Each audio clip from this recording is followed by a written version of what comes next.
suggest everyone goes on mute so that there's no other. I'm on mute. I think all of us are on mute. So whoever is the speaker will unmute. Yeah, yeah.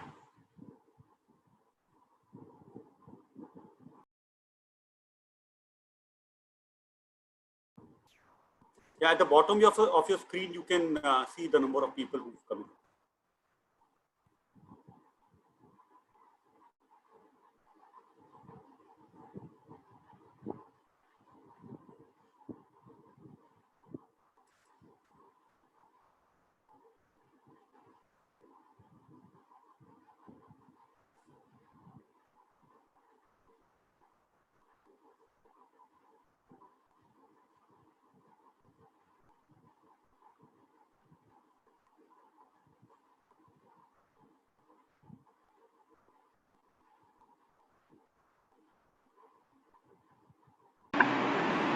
Pradeep, you want to begin? Yeah, I'll start. Okay.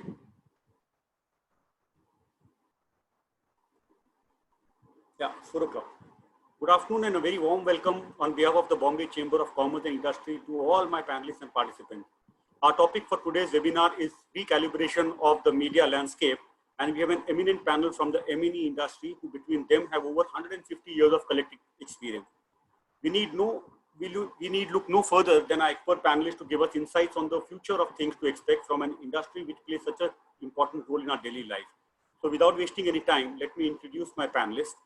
Mr. Sunil Lula, Chief Executive Officer, BARC India. Sunil will give us analysis from the BARC data of consumer viewing habits before and after the COVID outbreak. Mr. George Varghese, Group CEO, Indian Express. George will give us the print and digital perspective. Mr. Abraham Thomas, CEO, Reliance Broadcast Network. Abe will give us the radio perspective. Avinash Pandey, Chief Executive Officer, ABP News Network. Avinash will give us the television, the news side perspective. Mr. Pradeep Dwivedi, CEO, India, Eros International Media Limited. Pradeep will moderate this session apart from giving us insights from the OTT platform. Before I hand over the session to Pradeep, let me take a few minutes to talk about the chamber. The Bombay Chamber of Commerce and Industry, also known as BCCI, is the oldest chamber constituted in 1836. In a couple of months, the BCCI turns 184 years old. The chamber's main area of operations include advocacy in almost all areas, both to the government as well as the judiciary. Helping members in facilitation of business visas and issuing certificate of origin for exporters are among its key functions. In fact, BCCI is the first chamber to start issuing digital certificates. BCCI conducts over 100 seminars on various topics from GST to taxation, sustainability to CSR, post to shipping, media to international trade, HR to IT, and many, many more. The chamber has many subcommittees with eminent members who regularly interpret new notifications and laws apart from the state and annual budget. These committees take feedback from members and make representation to the government. The chamber has a lot of members from the MSME section as well and plays a crucial role in the expansion and growth of this sector. The chamber also has a labor advisory wing which plays an important role in employer-employee relations, and in the recent years has started a mediation wing. Post-COVID, there will be a lot of disputes and BCCI recommends resolution via its mediation cell rather than getting stuck in courts for years. One of the chamber's recent activities relates to the COVID pandemic. We appeal to our members for contribution towards helping the COVID warriors in government hospitals, where resources are always a challenge. From the generous contribution of our members, BCCI was able to supply much needed equipment to 6 hospitals in Mumbai, that's JJ Hospital, KM Hospital, Sion, Nair, and Vashi Municipal Hospital. BCCI will continue to help the COVID warriors and once again appeals for contribution. I now hand over the session to Pradeep. Thank you for your patience. Pradeep. Good afternoon, members of Bombay Chambers of Commerce and Industry. I welcome you all on behalf of the panel to this discussion. Without any further ado, let's dive into the media landscape and the transformation it is undergoing in the current COVID scenario. To get the ball rolling, may I invite Mr. Sunil Lula to make a short presentation and share his thoughts on how the industry, largely television, but the entire industry is facing this challenge. Ms. Lula, the floor is yours. Thank you. Sandeep, could we have my slides, please? So this is on television. I'm going to talk to you about what's happening on TV. We're going to look at a period called the pre-COVID period, which is January, which is before the news cycle, as well as the virus hit India. And we're going to talk of recent periods, especially during the lockdown, how consumers have behaved. TV has always been the screen of the household. And during this period, it has only established itself as getting stronger. Could you go to the next slide, please? So if you see this graph, it talks about weekly viewing minutes, which was in the pre-COVID period at about 887 billion viewing minutes.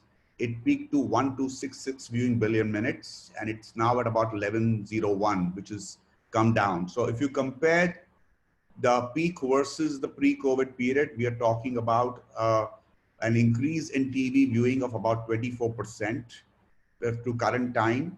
It went up to almost 40% during the peak period over here. And if you compare recent weeks, the trend is coming down. So total TV viewership has grown by 24% in recent weeks.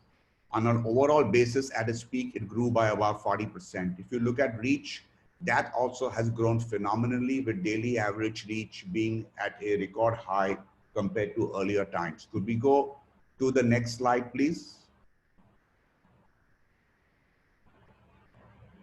So that's the map of India, and that estimates the current average of viewing. So the green in the center over there is comparison with the pre-COVID period at 24% today versus January.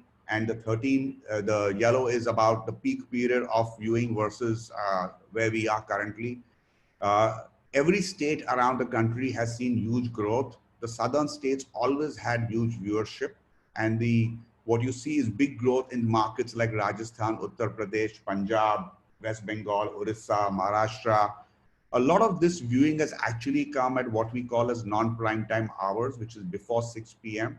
Because of the lockdown, everybody is at home and everybody's vested in looking at television. A lot of them early on went to the news, then they've been consuming whatever other programming is available. As many of you may be aware, there has been no original programming on television since April because there's been no shoots. So after April, it's largely been reruns. Some of the general entertainment channels have run movies, so on and so forth, and run earlier runs. So if you look at it if you look at growth, India grew at 24%. Hindi-speaking markets grew at 31%. The southern states grew at 13%. And when we say a decline, it's about a decline during the lockdown. What does that mean? There are many places now in India which are no more in red, they are in green, and there is movement over there. And I think also there's a little bit of fatigue. So we are talking of TV having gone up almost as high as 40%, stabilized to about 24% over any other, over an average of the early part of the year and versus the average of last year, which anyway is phenomenal viewing. So what were people watching? We can see that on the next slide. Maybe have the next slide, please. So GEC stands for General Entertainment, which is like Star Plus, Color, Sun channels that, provide general entertainment. And they would contribute about 50% of the viewing of total television. They have slipped down to about 44%, went as low as 40%, came back to 44%. It includes Doordarshan. Doordarshan played Ramayana and Mahabharat, which were hugely watched. Doordarshan, in fact, became the #1 channel, #1 network in this country. Movies went up from being 23% to a peak of 29% and now hovering around 27% of total viewing.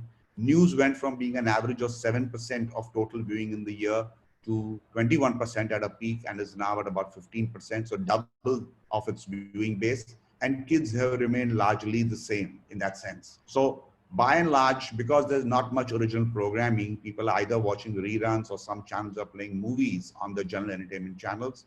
And therefore it's GECs, it's movies, and there's a lot of news consumption, which is phenomenal. We go to the next slide, please.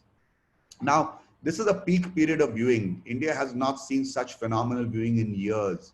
And unfortunately, it's probably the lowest period of advertising, right? There's a 30% drop in advertising, which is really humongous. And it's 36% lower than 2019 in the same period. Last year at the same time, we also had IPL. So there is no IPL, and therefore there's that volume of advertising which has dropped. This is volume in lakh seconds. And over the last few weeks, we've seen some of the advertising has stayed steady. Some of it has gone down. But by and large, the 30% drop in total advertising. Let's look at the count of advertisers on the next slide, please. So in January, we had about 2,047 advertisers as a count. We now have 1,300. So 700 advertisers have gone off advertising. And it's hovered around this number through the entire period, the last 5-6 weeks. It's hovered around this number. So, And most of these advertisers are what we call as the essentials, which you can see in the next slide, please. So who's advertising? That green over there is basically the essentials basket, which is food, beverages, household care, personal hygiene, telecom, and things like that. The social is really government advertising, or there are certain services which are, offering products and services to compete or to manage dealing with COVID.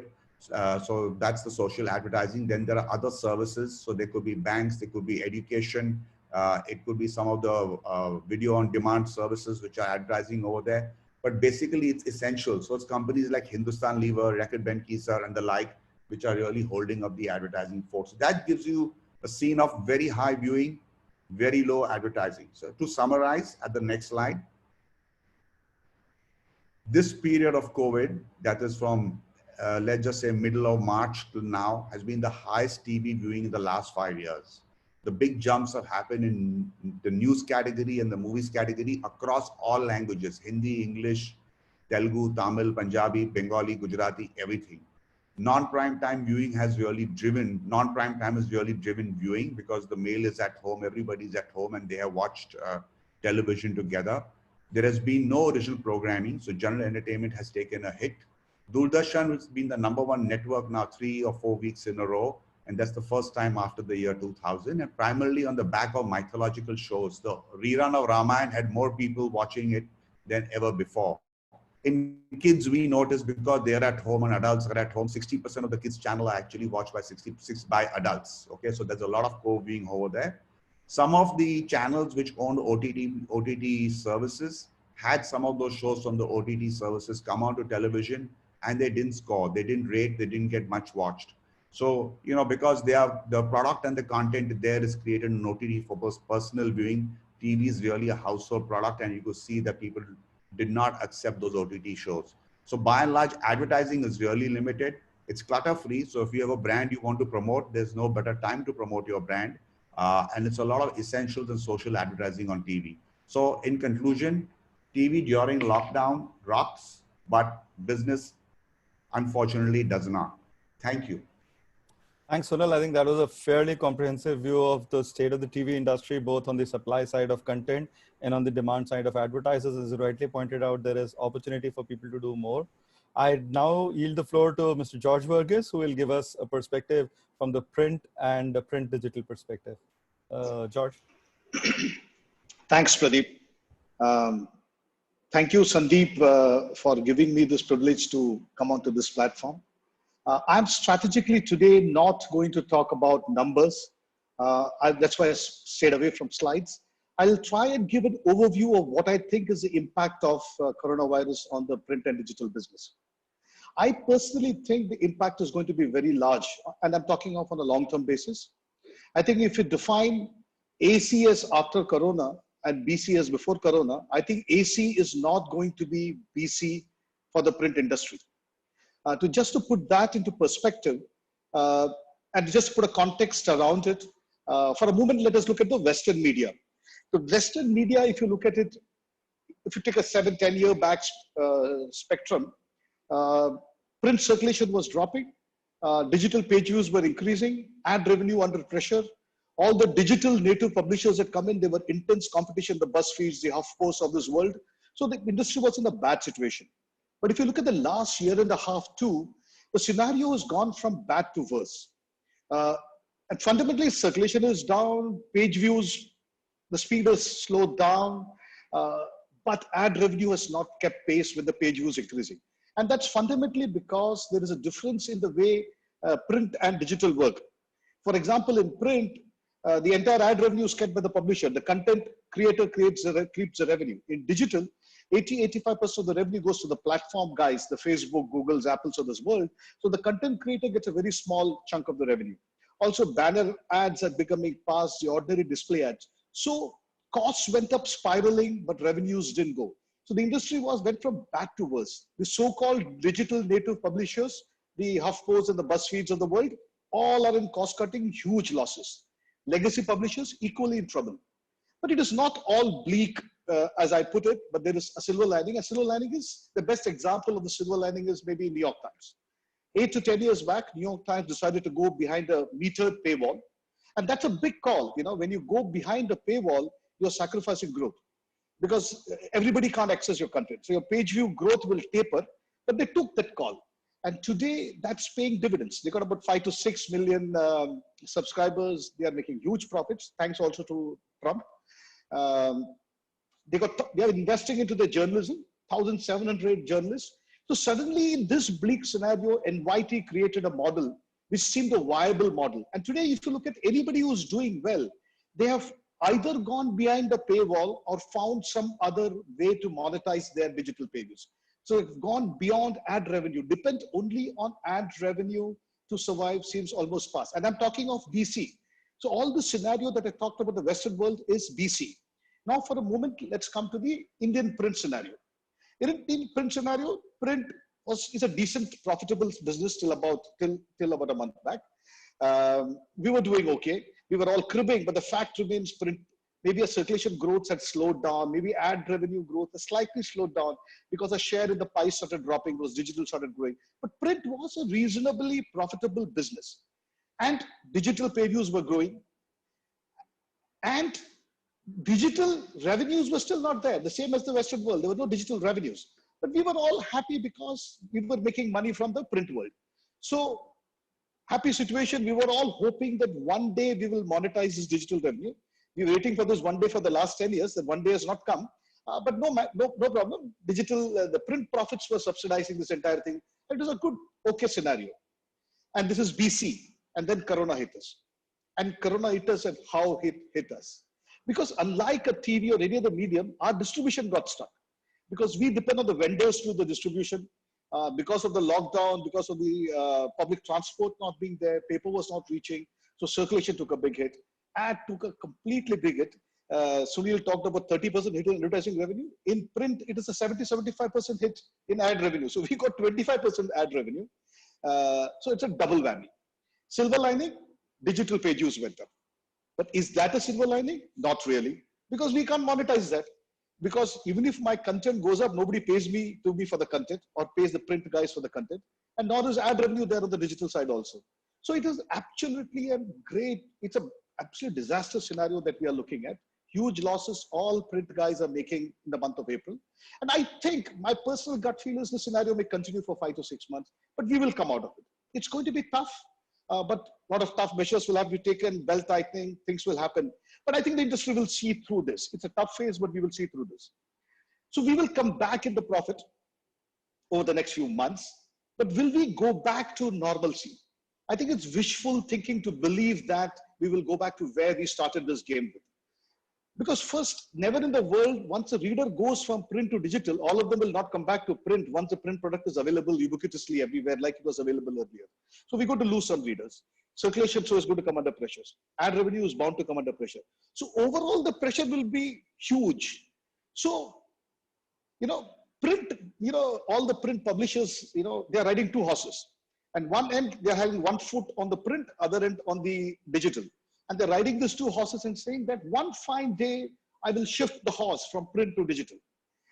And in the typical thing is, we are 15, 20 years behind the West. So, circulation is growing. So we don't have anything to worry about. One fine day, 10 years down the line, 7 years down the line, we'll transition from print to digital and things will be okay for us. But I think what coronavirus has done is, it has taken a decade away. It has taken away 1 decade of profitability of the print business. So if we were 15, 20 years behind the West, I think we are now only 5, 10 years behind the West. The window of opportunity to do the transition has just shrunk by 10 years. So it's a big, big impact, which is very difficult to quantify. So what it means is our existing business models, which were traditional legacy models, page views going up on digital and all this good scenario comfort zone that we were in, we will have to get out of this very fast. And the window which is available to us will be very limited. And is this a small transition? It's a huge, humongous transition. It's a complete structural change. The skill set required, the tools required, everything changes. So the print digital business, the legacy companies are all going to go through a great change. So the impact is not just, somebody was asking me before this call, will it be 18 months, 24 months? I think it will be such a large impact. So there is BC and AC will be two different. After Corona will not be same as before Corona. And what is the impact? And what is the impact of this on society and democracy at large? You know, a free, independent press plays a big role in democracy, right? Especially in this era of rumors, propaganda by the heads of government, fake news, and everything. It is the serious journalism which is doing the job of informing the people. What is the danger of this kind of a change that we are seeing is that you will see a digital divide. You know, we all know what's happening in the US. Anytime Trump opens his mouth, he calls the best publications like NYT, WashPo, he calls them all fake news. And we wonder how the hell can you call all of these guys fake news? And who will believe him? But he knows something which most of us don't know, which is 16% of the people in US are subscribers of publications. 84% do not take subscription. So all this NYT, WashPo, Wall Street Journal, and so on and so forth, reach only 16% of the US public. 84% don't have access to this journalism. So Trump knows, inko kitna bhi gali de do. Anyway, they reach only 16% of the population. 84%, my vote bank does not even read this NYT and Wall Street Journal and whatever you have. If some read the Republicans, which they will vote for me. So you do see the impact. The impact is suddenly there's a digital divide. Suddenly serious journalism is accessible to only a small chunk of the public, 16% in an affluent country like the US. Just imagine what happens when it comes to a country like us. Suddenly, the role that journalism was playing in democracy will get very diminished. What they can do will become very diminished because you will be available only to a certain section of the crowd. So the impact of this is humongous. But I think this is almost inevitable. It's a matter of time. My frank estimate is 10 years has been shaved off. But there is an opportunity here. Like we at the Express, we believe there is an opportunity here. You know, our journalism rests on two pillars. Our journalism rests on explanatory journalism, which is trying to make sense of all this noise, and investigative journalism, which is holding the people who are in power to accountability. And these two pillars exist because of the fiercely independent space that we have created. An independent space where Urjit Patel decides to come out and speak for the first time on an Express.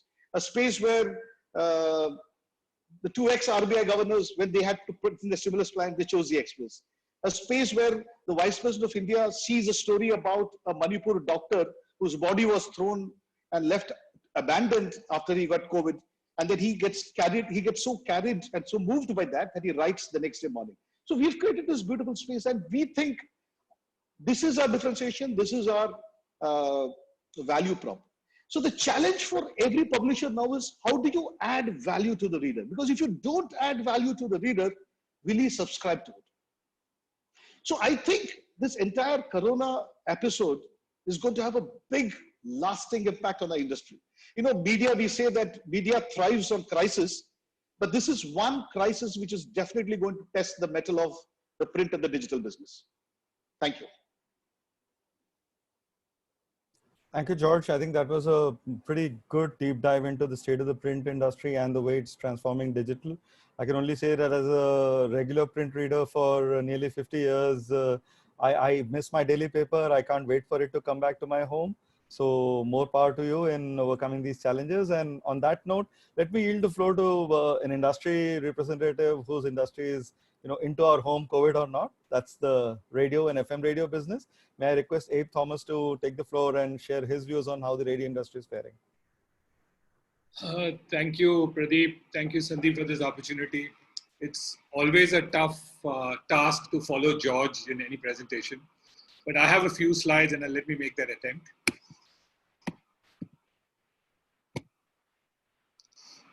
Is the slide visible to all? Okay. Yep. So in this crisis, we've all heard how bad the crisis is. All of us have experienced the kind of disruption we've seen in all facets of our life. But the way we see it, things just got bigger.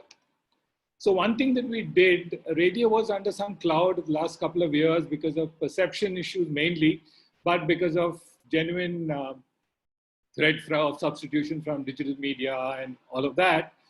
And it's interesting, Sunil will remember in our earlier lives when Sunil and I used to go make client meetings, we realized that clients in the South historically would spend a lot more money on English channels. And that's predominantly because that's what they watch. They wouldn't consume the GCs and the Hindi language channels then. Similarly, a lot of us consume radio in the car.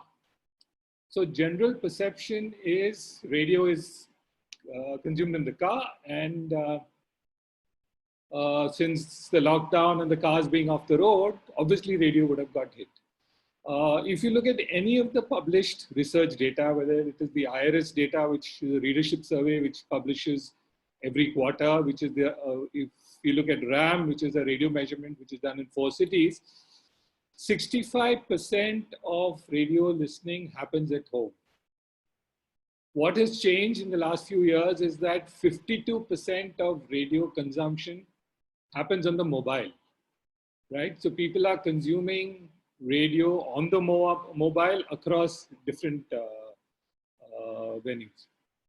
So the AROI, the All India Radio Operators Association, we quickly commissioned a study. This is a study we did in 6 metro markets through a telephonic interview. And here are the highlights of that. And truly things just got bigger.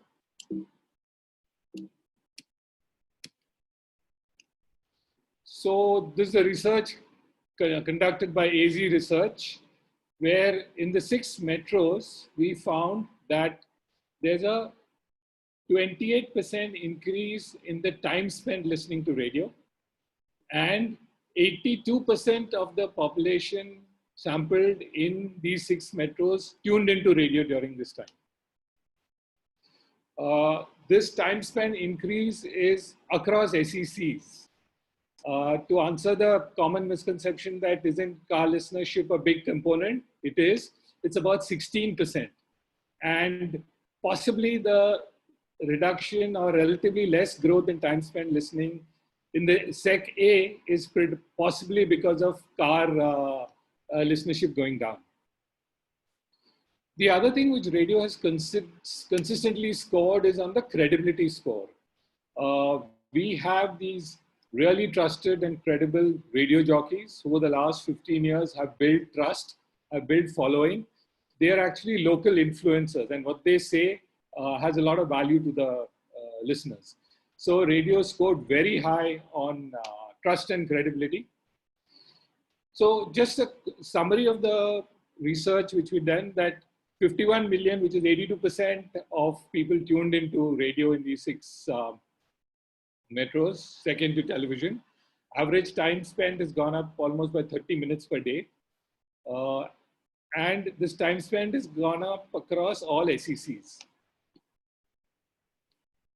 Also, radio has really played a big role in this time of crisis. So right from giving a structure to your day, we've actually been there. We've ensured that only authentic, ratified news from authorized sources is played out. We've kind of gone out. We've upped the entertainment quotient to make sure people are engaged and entertained and stay calm.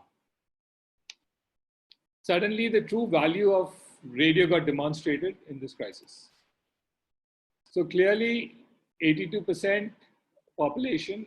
And another big benefit of COVID is we actually got the radio industry to come together and do this. So this research was commissioned jointly. It was decided in a matter of days. And we even, as an industry, went out and promoted this data. Now, this is a slide which I took up from the TAM ADEX data. Sunil referred to part of this in his presentation. Clearly, ad volumes across all media are down, which is today, including digital. Ad volumes are down compared to February, if you compare February with March and April. If you check with most media owners, everyone's talking of a 70 to 80% degrowth in April and May. So things are really hit rock bottom, and everything that George said and more is we're all experiencing that. But in the midst of every crisis lies great opportunity. So clearly the way forward we see is to be agile, to be innovative, and to get creative in the way we run our business. Very clearly, stronger brands will recover quickly than weak brands. Currently, due to supply logistics, you will see a lot of local regional brands filling up the shelves and moving. But once that gets resolved, strong brands will have that advantage over weak brands. Second is even a free-to-air media like radio, which gets to everyone and which fortunately does not have the distribution constraints which print has.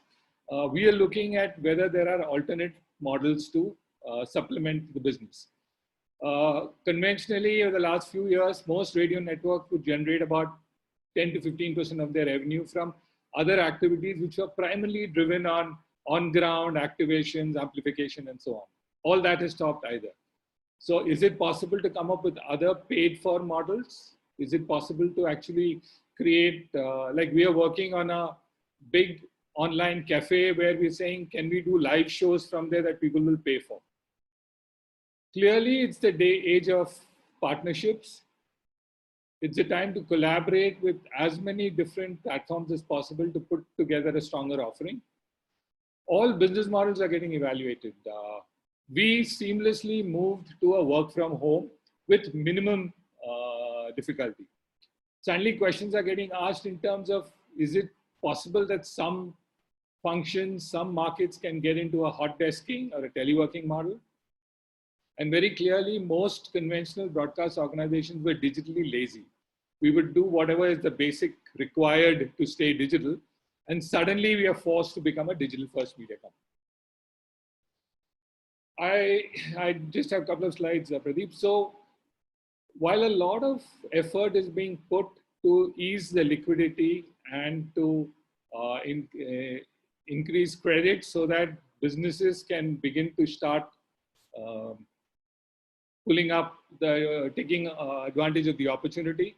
But very clearly, what is needed is efforts to stimulate demand. And I believe advertising has a role to play in this bounce back. We are very excited with our Prime Minister's call for vocal for local, because the new mantra, even for brands, is going to be hyperlocal. And we believe radio has that advantage of being able to give you local, hyperlocal reach. Partnerships is also the new normal. We just signed a fairly large deal with Spotify where all our marquee content will be available now on Spotify. And just to illustrate this point, we have, for example, as a network, leveraged and tied up with 20 partner platforms and with a potential reach of 15 crores. And these are content partnerships. These are advertising partnerships. So we are getting geared to offer a large digital plus radio play through these kind of partnerships. So clearly, while in all this disruption, there is a silver lining, and we believe that things just got bigger for radio. Thank you. Thanks, Abe. That was again, a great, wonderful insight into the world of radio on the supply side, on the business side. But when I, look at it as a listener, the non-intrusive entertainment and news content that I get from radio perhaps is unparalleled. So more power to you. Thanks again. And I'd now request Mr. Avinash Pandey to share us views from a television industry perspective. And obviously Avinash leads one of the leading news channel organizations in the country and has a long track record. So I'm sure he'll have some interesting insights for us from the TV news industry. Avi, the floor is yours. Those of you who don't know something about me, I must tell you that Abe and George Verghese were my boss. And when it came to presentation, Abe always had the last word. So, so after Abe's presentation, I don't think so any presentation can work, but still I'll try my best to show you a few things, which I'd like to share my screen if I can, if it is allowed. Oh, it is, yes. So let me just share that with you. Is it visible to everybody? Perfect, Avinash, please go ahead. Yeah. So,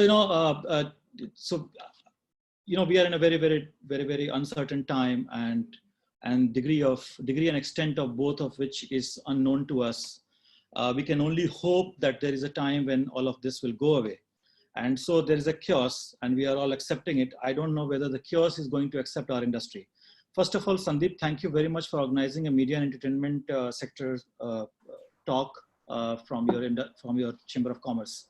So that is very important at this time, because as my previous speakers have already spoken, that how this business is, and this is a quote that I'm giving you from E&Y, which they presented to us a couple of days back, that how, what is the sectoral impact of this industry, of this crisis across all industries. And as you can see, media and entertainment sector, workforce, a lot of people will lose their job, their salaries will be cut. As you can see, entertainment business is completely shut down. There is no studio shoot happening.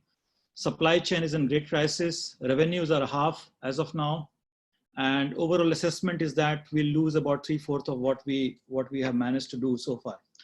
This slide was shared by Sunil already. So news as a genre has grown from 7% to 15%.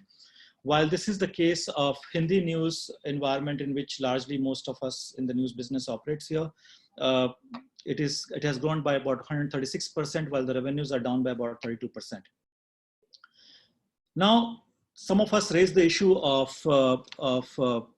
as George rightly pointed out, that where in digital, and somebody was asking question amongst the audience also, the digital subscription, why we are not able to drive subscription.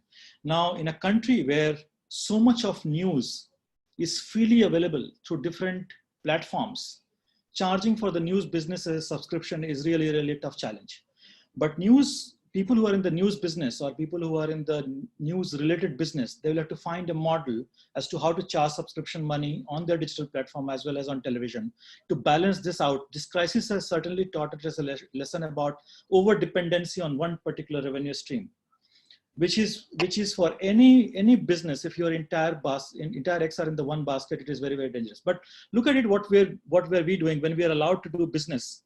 When the government said that the news sector can continue to function as an essential service, we had to invest a lot in keeping our employees and reporters safe. We invested in these kits, which were required to go to red zone.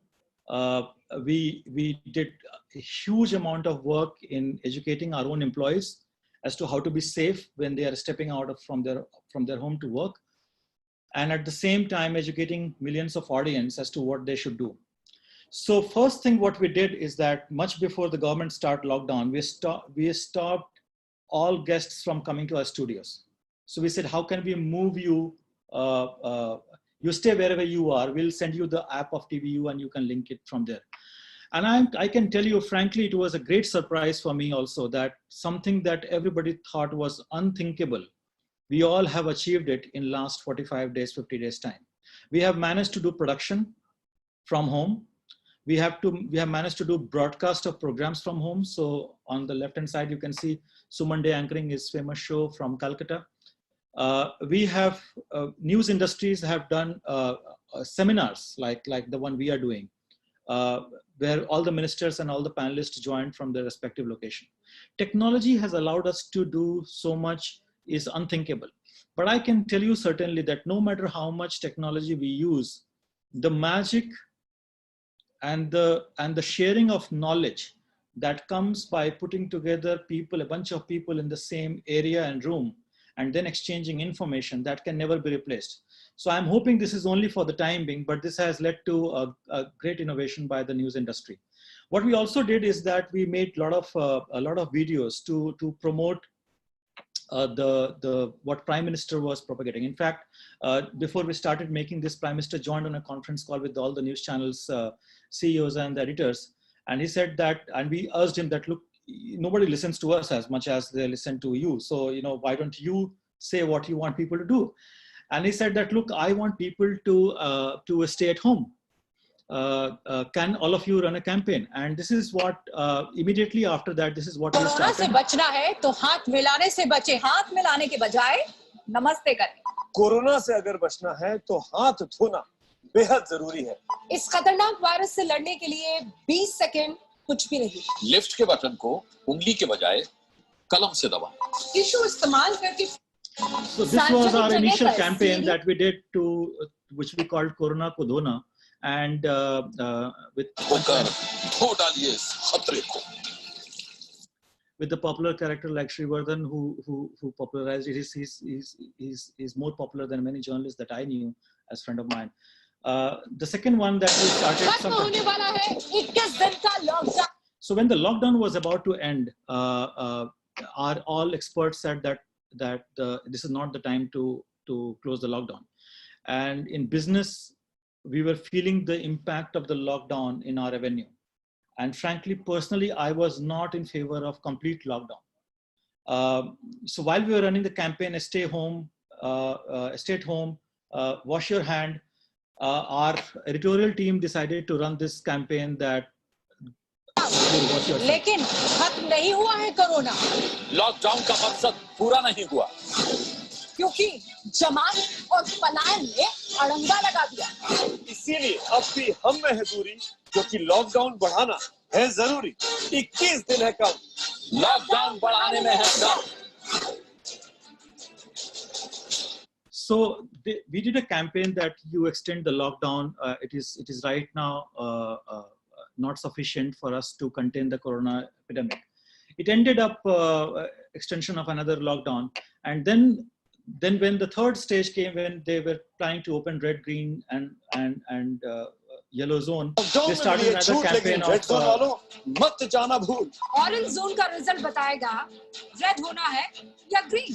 21 दिन से नहीं मिले नए case, वो है green zone. छूट का सावधानी से क्या इस्तेमाल तो रेड जोन भी हो सकता है.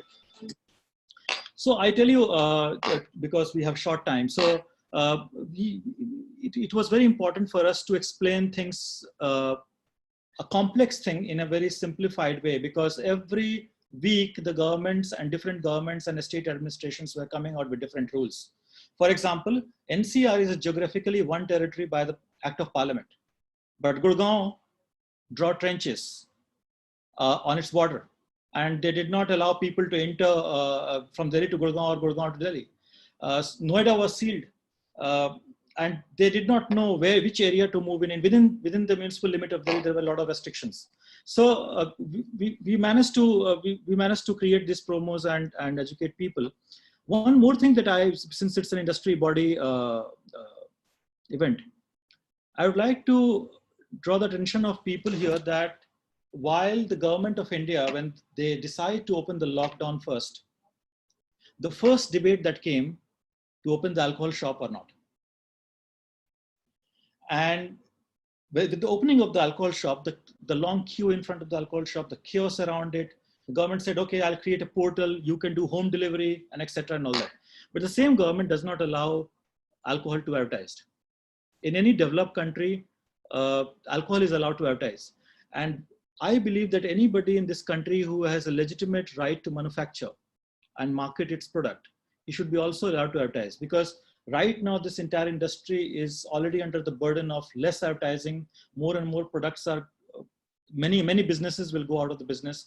More and more products would not be available in the market because the factories are closed, and hence the advertising will go down. This is one business which is right now and in time to come will flourish, because more and more people will stay at home.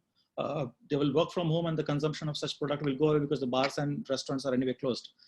It is a great opportunity for us to persuade the government to allow this category to advertise at a time when they think is the right time to advertise, after 8 p.m. or 9 p.m. or something. Thank you very much, Sandeep. Thank you very much, Pradeep. Thanks, Avinash. That was a good business view of how the television news industry is faring. Also, I think some of the interesting points around how revenues can be shored up for an industry by adding new advertising categories. Before we open up the questions, I'd just like to quickly share a few slides on the OTT, digital and film entertainment industry. And then we can get on with this. I'll just share the...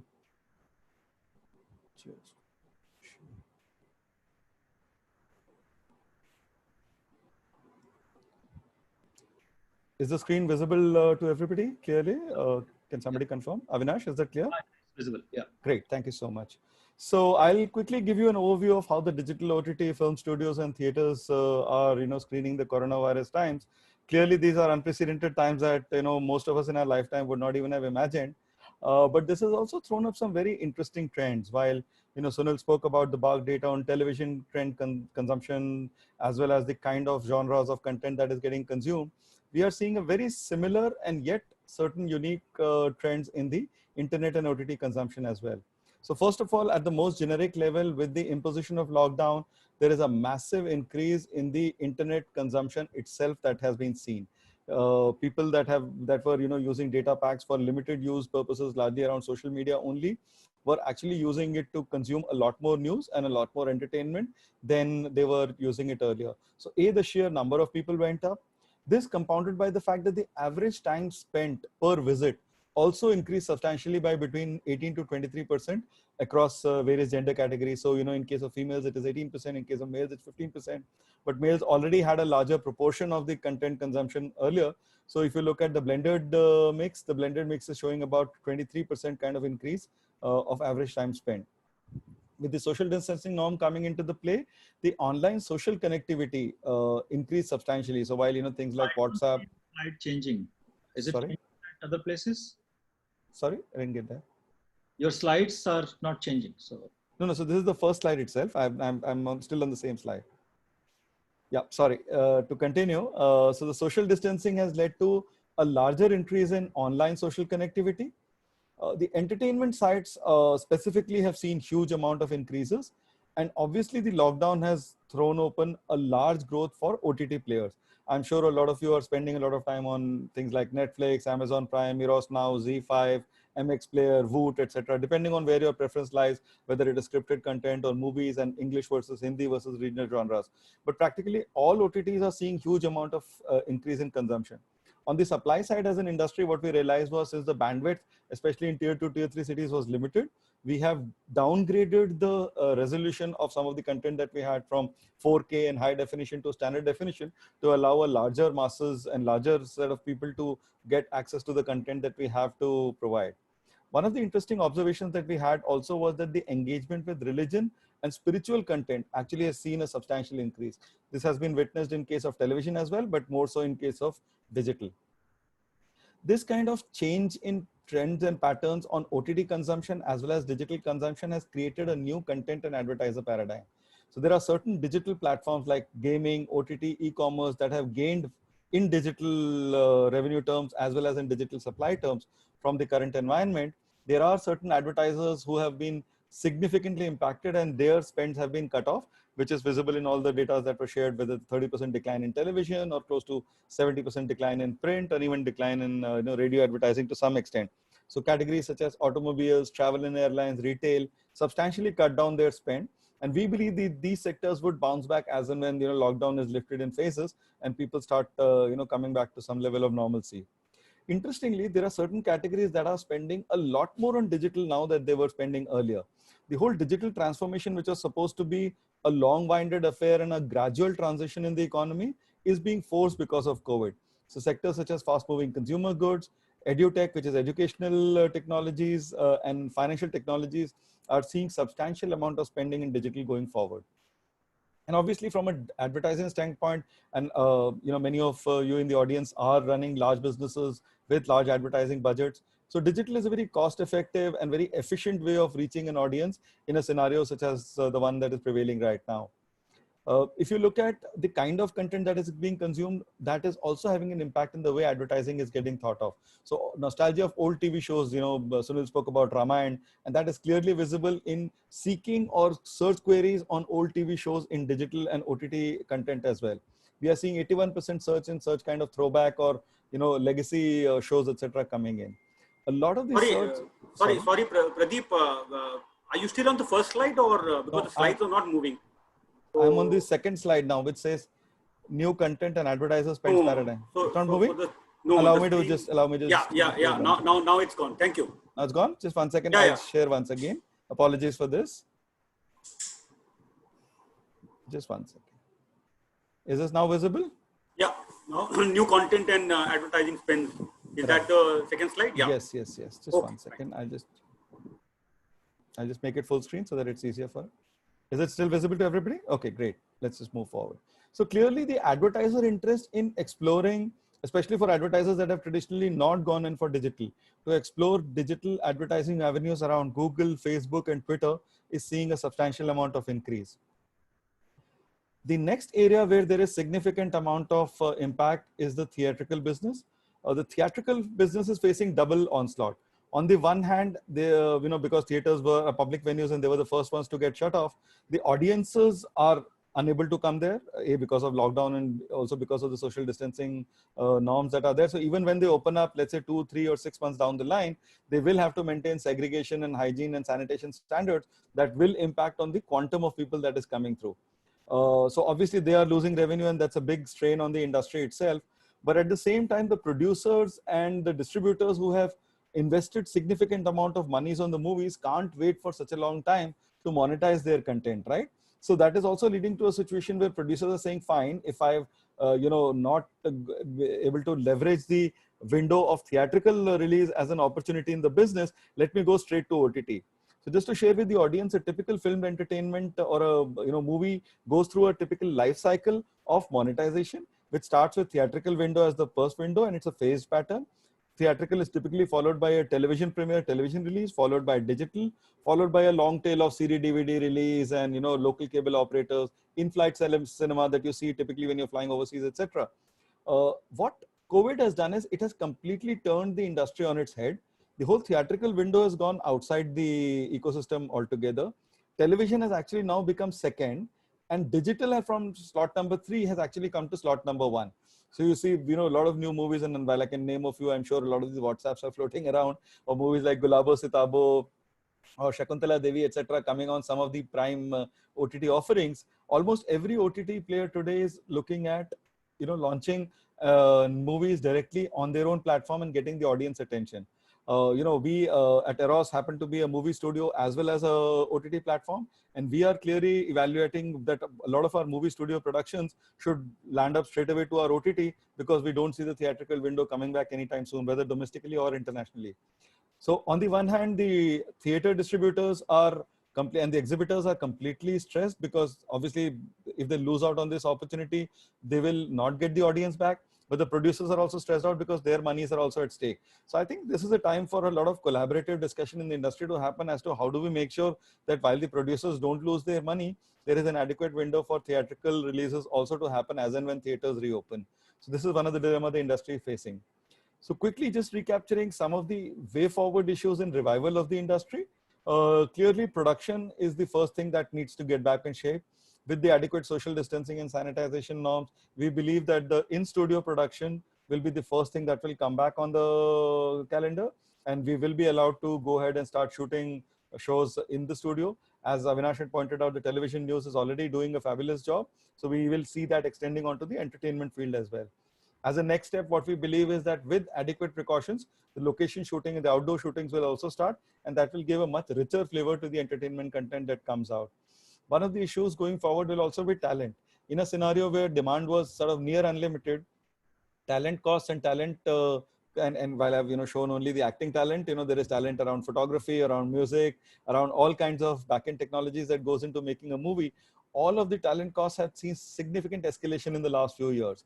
One believes that in the go forward scenario, there will be significant downward pressure on talent costs to be able to factor in the reduced revenues that the industry is likely to face. Theaters will see, at least for the next 6 to 9 months, a significant impact of reduction of revenues, and they will have to find other ways to mitigate that revenue, or just bear out or ride out this storm and hope that there is sort of a rainbow at the end of this cloud. One of the key factors for media and entertainment industry, especially film entertainment industry, and it is true, I guess, for every industry that deals with consumers, is the whole revival of consumer demand. I mean, on the supply side, we can do everything to make sure that the content is back there. But if the overall demand sentiment in the economy does not get stimulated, if people don't gain back the confidence that they can go out and spend and do not have to save money for a rainy day, given the kind of job loss situation that's happening, that will definitely impact the way the industry revives. And at the end of it, the revenues of the OTT players will start coming under significant question, because while a lot of the OTT players are today offering freemium services, etc., especially those that are subscriber VOD, video on demand, and advertising already running down, it is really important that subscribers and consumers such as yourselves and ourselves are willing to pay for premium content. Because if you don't pay for it, exactly the way it happens in case of print, as George pointed out, if you're not willing to pay for premium content, your quality of content eventually deteriorates over a period of time. And we hope that we will be able to stimulate enough demand and grow the revenues of the industry to make sure that the industry revives and is coming back to as near normal as possible. Thank you very much. I'll take a pause here, and I know that we've got about 10 minutes. So instead of opening the floor to another detailed set of interaction between the panel itself, if you permit, Sandeep, may I go ahead and take some questions from the audience? Yeah, please do. Thank you so much. So I can see a lot of questions that have come on both the chat and Q&A, but since we had requested everybody to post on Q&A, we'll give them a priority. One of the questions is from a gentleman, Albert De Costa. This question is, why is digital content finding it so difficult to monetize even as we get ready to move to 5G and democratization of internet access? Who would like to take this on? George sir, would you like to comment on this? Why is digital content finding it so difficult to monetize in spite of moving to 5G? See, the problem with digital content today, especially in a country like India, is because it's ubiquitous and free, nobody knows who's doing what. The moment it will go, see what will happen is at some point of time, we're going to charge for digital content. At some point of time, you'll know your consumers far better.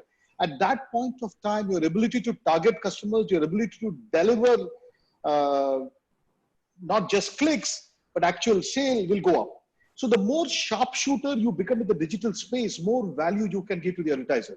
So that is inevitable. So the two trends are going to be work parallel. One is, it is inevitable that publishers have to give such valuable content that you can charge for it. And once you develop the science of targeting individual customers, your ability to give meaningful service to the advertiser increases. And then you will see revenues going up from the subscription part, and even from the ability to give very specific advertising solution to advertisers. And that will happen. It's almost inevitable that it happens. Thank you. I think that. Can I add something here? Yeah, of course, please. I think one of the sociological issues in India is that we are a very advertising-driven nation. We are not subscription-driven, unlike the West, where the West, they're used to the idea of paying for subscriptions very early on. We are still learning about it, and therefore we don't commit to that entire idea of paying for the next 12 months. And we love advertising as a nation. So we will see TV with ads, hear radio with ads, see digital content with ads, because we think advertising adds to our information knowledge base of what's new and what's trendy. So that's one of the reasons why you see ad services growing faster in that sense. Sunil, just to counter that point, cable television, DTH has been paid from day one. So people have paid for. But people don't see that as a subscription, like the way you would see if you paid for a digital OTT service. They just see that as a service that they are getting it. The notion of a subscription and the notion of paying, they see that as a service. They don't see that as, and what is the service there? The service there is for a clutch of channels, right? You get 400 channels, 500 channels, depending on what you buy at a very reasonable price. And for that same fee, you will pay for only one premium digital service, right? So when you compare that, you're actually, that is just seen as, a commodity service that's there. It's not valued like a subscription service. Right. So I think that's a great perspective of how the subscribers and the consumers view the services. There's another question around advertisers, and this is from Mahindra Menzies of Daily Hunt. The question is, do you expect advertisers to now look for more performance-driven campaign compared to pure brand building campaigns once the lockdown is lifted? Avinash, you want to take this on? See, digital always was performance-driven. So one medium is there which can be measured very effectively as to what impact did it make. But for manufacturers like car manufacturers, the brands which are in FMCGs, they are not largely advertising on TV. Does not happen largely for selling the product on the counter or the showroom the next day. It happens because you want to build a trust in the mind of the people who are consuming a very engaging content and emotionally attached to that content, and thus build a relationship with the brand. And measuring that effectiveness, unfortunately, there are not enough tools available as to what impact did it make actually to people to say that the campaign was very, very effective. So there are a lot of research done around it, but if the entire campaigning methodology will change to performance driven, I don't think so. Okay, I think we will say we will know this from the BARC perspective. So Sunil, you want to add anything to this? So the emphasis on performance marketing, is it going to accentuate and increase substantially? I was really interested to find that in a place where there is so much viewing and much less advertising, I saw some BMW commercials on TV when no one can buy a car. I mean, yeah, there are a few car companies selling cars to you, but BMW was not. So to me, somebody was being opportunistic about brand building. Correct. And I think that's smart, right? If you don't have a service that the supply chain is working and build a brand is great. You know, there is something about what we call display advertising in print and the similar thing on TV, which is a bigger screen, which is image building. And the performance one is about what is perhaps closer to a purchase or an acquisition of a consumer. We will see a growth in performance based, but I don't think we will see a decline in the image based advertising. Sunil, one of the interesting things that I noted in your presentation was the number of advertisers that, seem to be declining or whatever, but it was in the range of 1,500 to 2,000 advertisers or thereabouts, if I'm not wrong, that advertise on television. When we look at that with the print addicts and the number of advertisers on the print side, and I'm sure George would bear me out, it varies anywhere between 12 to 15,000. So clearly there is a large set of advertisers who are not coming onto television. And it is in that context that I'd like to take the next question. It is from Mr. Jalaj Pathak. And this question is that this COVID-19 crisis has raised the importance of hyper-local advertising, digital and radio. Our Indian local brands have great opportunities to scale up. The era of networking, partnership and work from home has also begun. So do you see that happening with respect to print, digital and outdoor advertising? And how will the conventional advertising norms change with this scenario? I think Abe, you would be ideally placed to take that on, the opportunity in hyper-local advertising. Yes, very clearly. To drive actual footfalls and drive actual sales, it boils down to being local, compounded with the current problems of supply disruptions and local brands having an advantage, being able to get their products out to markets. Local reach is always most sought after, and which is where digital again scores. You're able to kind of really target the MSMEs, and you're able to actually offer them local connect. So clearly, I see a trend of more and more national brands moving towards local. From the radio example itself, 10 years ago, 75% of advertising on radio used to be national. Today, the skew is probably 50-50. But the interesting thing is even national advertisers are beginning to use radio like a local medium. So I typically get 20 different creatives from the same client, because now he knows that he's able to target his communication at a local level. So clearly the trend is towards local and hyper-local reach. Fantastic. Thank you. Since it's 5:01, I'll take the liberty of asking one last question and conclude the session on time. This question is from Mr. Vibhor Srivastav, and it's a generic question, but I think it's specific to the media industry professionals. Vibhor Srivastav's question is, what are the short-term messages, or what message would the panel like to convey to media professionals, and what time frame things will see positive mood and sentiments? George, as somebody who's been most impacted by this, I'd like you to take on the clairvoyance and future gazing on when things will take a turn for the better. No, I think we're going through a bad phase, which does not mean this phase will continue indefinitely. I think this tough phase is for the next 3 to 6 months. As far as the print and the allied digital part of it, I think 6 months is tough. But once you go beyond that, there is a challenging new phase. There are new opportunities going to come up, new vistas going to come up. So the challenge for industry professionals is to retool, reskill, and get themselves prepared for this changed paradigm. So it will not be business as usual. So new opportunities, new challenges. Honestly, ask me from the CEO of Indian Express, I'm actually pretty excited by what the future will do. So while it will be tough, it is exciting. So I don't think media professionals have to get too pessimistic, but be ready for the challenges. Be ready to retool, be ready to reskill, be ready to do new things, be ready to make yours a bigger impact in a different way. That's the need of the hour. So it's tough, it will pass, but it's challenging, and the tough guys will overcome the challenge. Fantastic. On that sanguine and If I can positive just message. add- If I can Yes, just add yes, Abe, of course. to that, Please go ahead. I'm saying it's not just print. Every media business is down between 30, 40% to 70, 80%, right? So it's not just print. And I believe this is there for the medium term, and therefore, unless all businesses reinvent their business model, they're in for tough times. So it's about reinventing your business model, rationalizing your costs, and being able to survive this period before the business picks up again.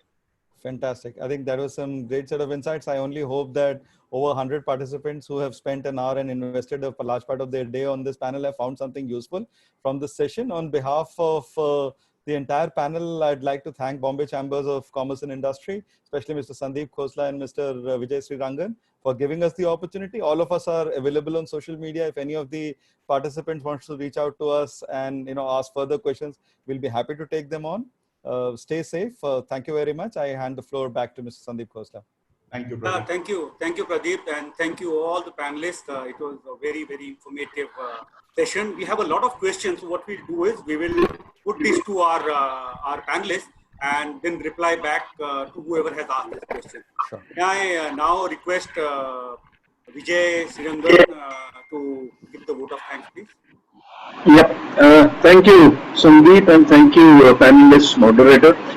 I will take a minute essentially to give vote of thanks, and I'll use the medium of rhyme to deliver that. The lines read this way: as we navigate through this current threat, the media landscape is undergoing reform. In its discussions today, this panel did set the parameters of such transform. This panel covered the different modes: broadcast, digital and print and radio. Together with TV and the OTT roads, it landscaped the media scenario. Thank you, CEOs, for bringing to light threats and opportunities that various media do face. Mr. Moderator, sir, you conducted this right, covering different media perspectives with knowledge and grace. New DG, Director General and colleagues at Bombay Chamber, thank you for organizing the seminar today. We must surely give the participants their due for listening and interacting in an enlightened way. Thank you and good day. Thank you. Thank you so much. Thank you, everybody. Stay safe. Bye. Thank you. Bye-bye. Bye-bye.